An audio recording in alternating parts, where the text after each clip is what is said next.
Power Curie का lesson number 3। आज ये बहुत ही इंटरेस्टिंग लेसन है। इसकी वजह ये कि जो हमने स्ट्रक्चर रेडी किया ना पहले 2 लेसन्स पे, अभी हम उसको चेक करेंगे कि एक्चुअली वो परफॉर्म कैसे करता है। और यहाँ पे जो आज हम चीज़ सीखेंगे, जो मेन चीज़ है वो ये है कि ऑटोमेशन इन एक्शन। कि जो हमने क्यूरी बिल्ड की है उसको हम पावर क्यूरी सीख क्यों रहे हैं? सीख हम इसलिए रहे हैं कि हमने डाटा एनालाइज करना है या हमने रेपिटेटिव काम करने हैं बिग डाटा के साथ, जिसके अंदर काम एक ही जैसा है लेकिन हम करते बार बार हैं।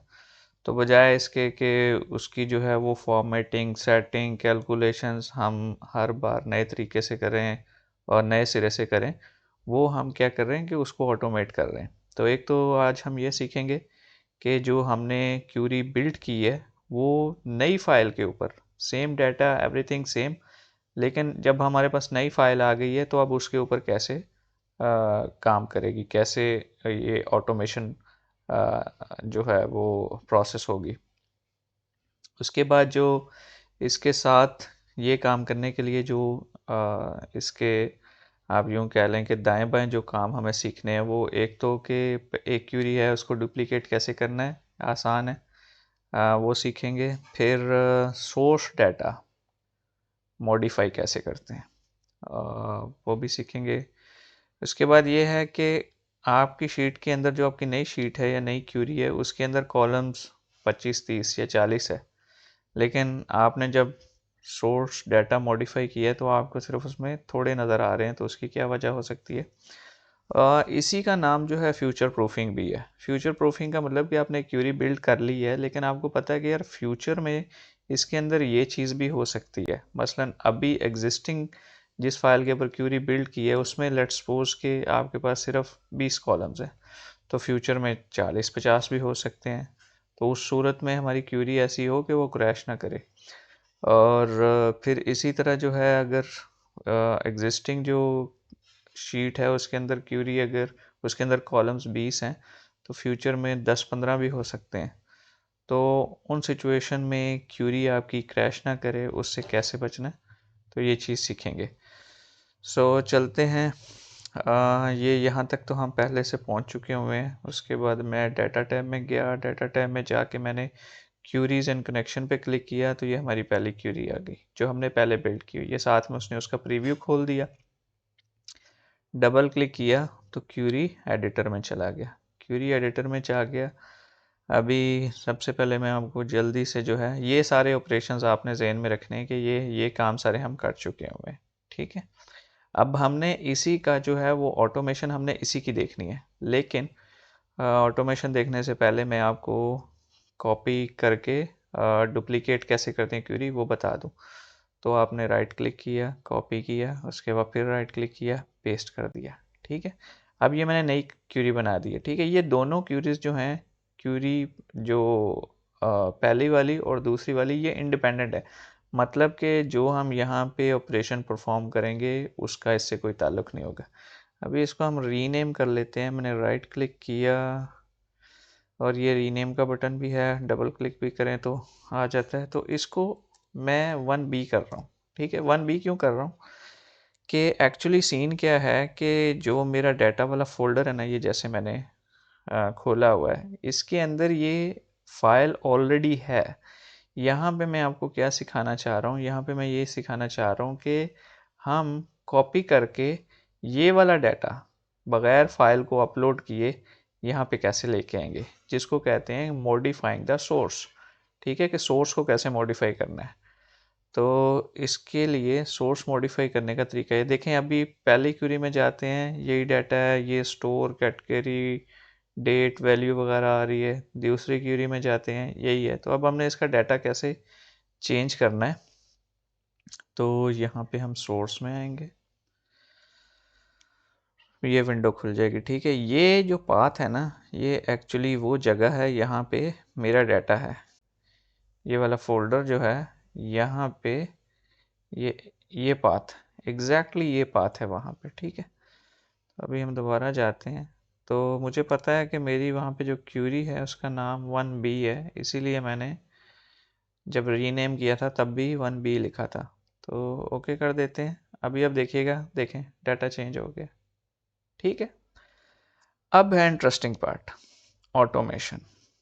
ठीक है, ऑटोमेशन अभी हमने ध्यान से देखना है कि पहली क्यूरी के अंदर यहाँ पे एक चीज़ और देखें आप, कि यहाँ पे इसके अंदर 19 कॉलम्स एक्चुअली शो कर रहा है यहाँ पे हमारे पास। ठीक है, और सिर्फ 2017 शो कर रहा है। ठीक है, 2017 के डेट्स हैं, ये देखें 2017 की डेट्स हैं, और कॉलम्स जो है ना वो 19 कॉलम है। लेकिन एक्चुअली क्या है कि इस फाइल के जो ये जो 1B है ना, इस फाइल के अंदर 2018 की डेट्स भी हैं।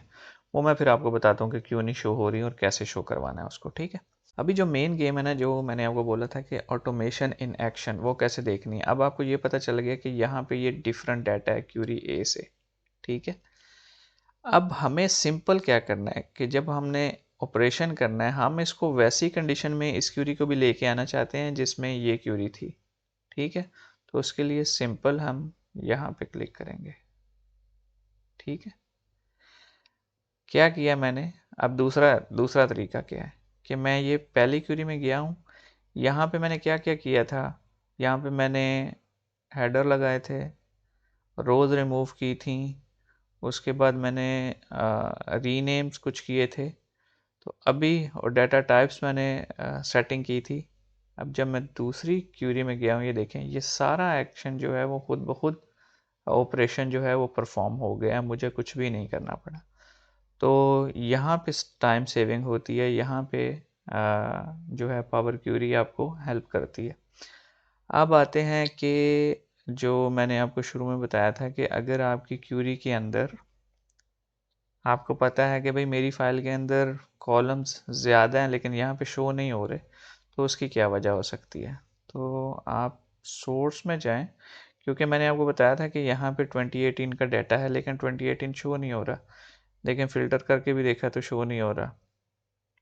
तो 2018 के कॉलम्स को हम यहाँ पे कैसे लेके आएंगे कि आप सोर्स में जाएंगे, और ये जो फार्मूला बार है, अब ये फार्मूला बार बोलते हैं इसको, ये जो ऊपर बार है। ठीक है, और अगर ये शो नहीं हो रही तो आप व्यू में जाएंगे और यहाँ से फार्मूला बार को एक दफ़ा स्केप करें, यहाँ से निकलें, ये देखें फार्मूला बार चला गया, फार्मूला बार आ गया।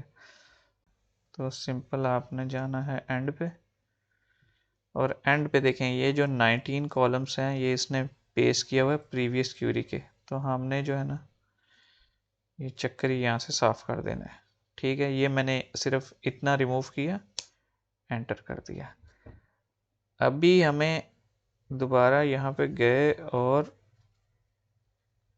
अभी हमें 2018 का डाटा शो हो जाएगा। ये देखें इसके अंदर अभी जो है वो 2018 शो हो रहा है, सारा 2018 की डेट्स शो हो रही हैं। ठीक है, इसी चीज़ को फ्यूचर प्रूफिंग भी कहते हैं। ठीक है, ये मैंने क्यों रिमूव किया है कि मैं अपनी क्यूरी को फ्यूचर के लिए रेडी कर रहा हूँ कि इन केस के फ्यूचर में मेरी फाइल के अंदर ज़्यादा कॉलम्स होंगे तो क्यूरी मेरी ऐसी बिल्ट हुई होनी चाहिए कि वो उसको रोके नहीं।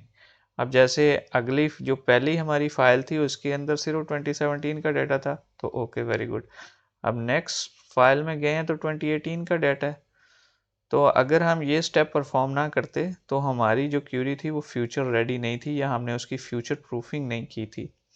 इसी तरह क्या हो सकता है कि हमारी क्यूरी के अंदर जो कॉलम्स है कम हो सकते हैं, तो उसको कैसे हमने रिमूव करना है। अब उसके लिए क्या करना है कि हम देखते हैं कि देखें ये जो स्टेप्स हैं ना, ये चेंज टाइप ये वाले खुद से ही ऑटोमेटिकली परफॉर्म होते हैं। ठीक है, मैं इसको थोड़ा बड़ा करता हूँ। अब देखें जैसे हमने वहाँ पे देखा था जब हमने 2018 के कॉलम्स को इंक्लूड किया था, लेके आए थे, तो वहाँ भी कॉलम 19 लिखे हुए थे, यहाँ भी ये 19 का ही रेफरेंस दे रहा है। उसकी टाइप असाइनमेंट जो है वो 19 कॉलम्स के ही दे रहा है। उसकी वजह ये है कि जो फर्स्ट क्यूरी जिसको हमने कॉपी किया है ना, उसमें 19 कॉलम्स थे। बट ये वाला जो ऑपरेशन है ये ऑटोमेटिकली हो रहा है, हम इसको बिल्ड नहीं कर रहे। तो हम कुछ ऐसा करेंगे अभी कि जिसकी वजह से ये जो स्टेप्स हैं वो परफॉर्म नहीं होंगे नेक्स्ट टाइम। यानी ये वाला जो ऑटोमेटिक एक खुद ब खुद एक ऑपरेशन एग्जीक्यूट हो जाता है, उसको हम स्टॉप करेंगे। तो उसको स्टॉप करने का तरीका ये है कि हम जाएंगे फाइल में और जाएंगे ऑप्शन एंड सेटिंग्स में, फिर हम जाएंगे क्यूरी ऑप्शंस में। क्लिक किया तो एक डायलॉग बॉक्स खुलेगा, इसके अंदर हम आएंगे डाटा लोड में। डाटा लोड में ये देखें लिखा हुआ type detection, detect column types and headers for unstructured sources. ये टिक लगा हुआ है, इसलिए ये चेंज टाइप जो है ना खुद ब खुद ही हो जाता है। ये पहला चेंज टाइप आया था जब हमने रोज रिमूव की थी, और दूसरा चेंज टाइप आया था जब हमने हेडर प्रमोट किए थे। कि अगर आपको याद हो कि पहले लेसन के अंदर हमने जो है वो हेडर कैसे बनाया था, वो जब हमने हेडर बनाया था पहली रो को, तो तब ये हुआ था। तो हम सिर्फ इसको अनचेक कर देते हैं, ओके कर देते हैं। और अभी हमने क्या करना है कि ये जो दो स्टेप्स हैं, ठीक है, इनको रिमूव कर देना, ठीक है, डिलीट कर देना। इस पर मैंने क्लिक किया तो ये एक वार्निंग आती है। मैं ठीक है, मेरा कोई मसला नहीं है इसके साथ। एक ये वाला भी आया, इसको भी मैंने क्लिक किया और डिलीट कर दिया। और अब मैं आखिर पे चला जाता हूँ तो यहाँ तक ये मेरी वो क्यूरी रेडी हो गई है। अभी इस लेसन के अंदर हमने सारे अपने ऑपरेशंस जो आज मैंने आपको शुरू में बताए थे वो परफॉर्म कर लिए। होम पे गए, क्लोज एंड लोड में गए, क्लोज एंड लोड कर दिया, ठीक है। जो डाटा था वो हमारा ये आ गया। अब इसके साथ जो करे देखें, आपको दो क्यूरीज आ गई हैं, ये आ गया। अभी पहली क्यूरी के अंदर जो है वो 96 रोज थी, दूसरी क्यूरी के अंदर 232 रोज हैं 40 का, ठीक है। ये एरर्स हैं, ये बाद में फिर आपको बताएंगे कि इन एरर्स को कैसे क्लीन करना होता है। उम्मीद है कि आपको ये हज़म हो रहा होगा, और कोशिश करें कि इसको वीडियो को दोबारा देख लें और प्रैक्टिस करें। जब तक आप प्रैक्टिस नहीं करेंगे आप नहीं सीखेंगे। Practice is the best policy. Practice करें, प्रैक्टिस करें। प्रैक्टिस करने से आप खुद से जो अपना अंडरस्टैंडिंग बिल्ड करते हैं वो किसी भी टीचर के पढ़ाई से अच्छा होता है। तो बहुत शुक्रिया अगर आपने यहाँ तक ये वीडियो देखी है। तो अपना ख्याल रखें, फिर इंशाल्लाह मिलते हैं नेक्स्ट लेक्सन में।